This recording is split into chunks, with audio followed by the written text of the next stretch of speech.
So sometimes when I'm half awake, I see like a title card for a cartoon that doesn't exist, and I see a mascot that isn't real. It's like half there in my brain, with a strange jingle or piece of music, and my brain will name it.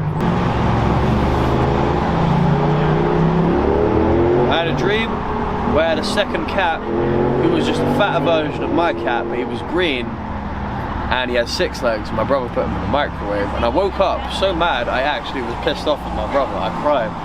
I didn't know what the cat's name was, you know, but it meant something to me, that cat, you know. So my dreams are usually, I never dream of people I know. My dreams are absolute nonsense. I'm often not the person I am, and the rules that apply to real life do not apply in my dream. Like, you know, I can clap and everybody will become like flat and fall down like a sheet of paper.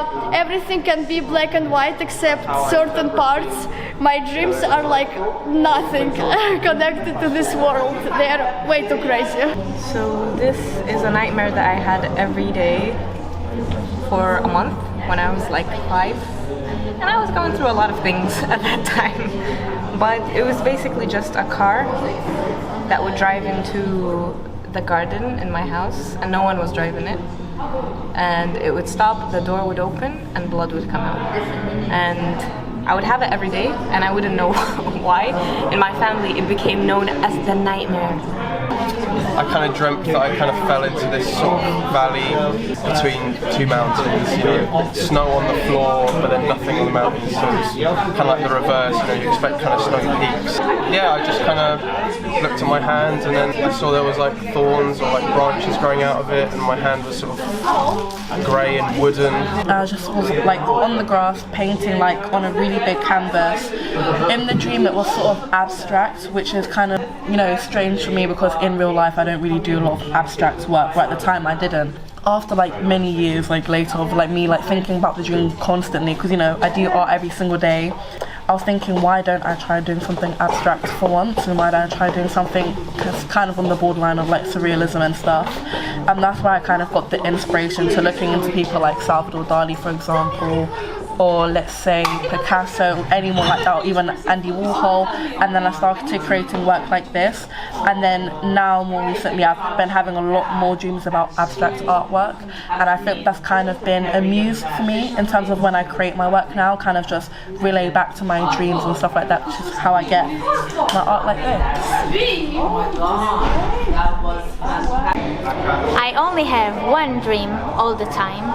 It's not a regular dream, it's more like I have it like, I don't know, 10 times a year or something like this, and it's about a tsunami. But the thing is, I can control the dream, so I can control myself. So it's like there's this big tsunami that comes, and then it destroys the whole city, and then it's me, my mom, my brother, and then sometimes just random people that I've been on the day. I don't know, it depends. And then some of them die, some of them can be saved. Can you imagine if a spider was asymmetrical, right? Just legs popping out from every direction, innit? There were these spiders and crustaceans and almost like skinless, dying fetus-like creatures all over the floor. There was garbage stains everywhere. There was like just everywhere. I couldn't step anywhere. There were these massive maggots, and these, you couldn't even step anywhere and get comfortable in the dream. It was like torture, because every time you did, some asymmetrical looking crab, like a mess, like if an AI tried to generate a crab. In dreams, it's not that you don't question things, it's that your brain rewrites the context and you feel like this is part of your daily life. If it was normal that giant textured cylinders floated in the sky during our daily life, if you saw that in a dream, you wouldn't just think, oh, that's normal. You'd think, it's almost like your brain invents this memory of like, oh, I've seen that every day. I've seen that multiple times in this dream now. It's weird how dreams, you're almost tapping into another world or another life where it's like, oh yeah, I've seen that before. Oh yeah, this is normal. Oh yeah, I've done this the other day. It's like you tap into another life and your brain rewrites the context, so it's like you know what's going on.